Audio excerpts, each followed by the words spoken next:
isu soal tiket tu minta kita bersabarlah. Datuk, berpuas hati ke dengan kehadiran penyokong sepanjang 2 perlawanan hukum dan sambutan kepada pasukan kebangsaan setakat ini di Stadium Ceras? Memang bagi pihak Persatuan Bola Sepak Malaysia memang kita amat berpuas hati. Saya ucapkan terima kasih kepada penyokong yang setia untuk menyokong pasukan Harimau Melaya, dan pasukan pun dah layak untuk separuh akhir. Dan lepas tu saya juga menyeru kepada penyokong-penyokong untuk hadir beramai-ramai untuk kita memberi sokongan yang padu kepada pasukan Harimau Melaya kita pada hari Ahad ini pada 16 hari bulan. Isu soal tiket tu minta kita bersabarlah.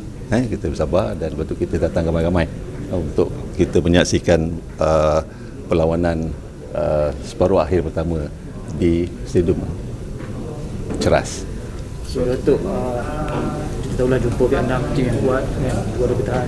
So adakah Harimau Melaya mengharapkan sokongan daripada penyokong untuk sekali lagi full house? Ya, kita memang mengharapkan sokongan dan minta sokongan daripada penyokong untuk kita penuhkan stadium. Beramai-ramai untuk kita penuhkan stadium bagi memberi sokongan penuh kepada pasukan Harimau Melaya. Memang kita mengharapkan untuk kita berjaya kepada peringkat separuh akhir dulu. So prestasi skuad kebangsaan kita kini itu tak kala tak sangka kita mampu naik ke separuh akhir untuk melihat pencapaian kita. Ya, pencapaian yang kita agak membanggakan lah. Di peringkat dah masuk separuh akhir, memang kita amat bangga dengan pencapaian Harimau Melaya buat masa sekarang. Datuk, Stadium Nasional Bukit Jalil, ada maklumat ke bila perlawanan bola sepak FAM khususnya boleh masuk semula ke situ? InsyaAllah pada Oktober. Selepas Oktober kita boleh menggunakan Stadium Bukit Jalil.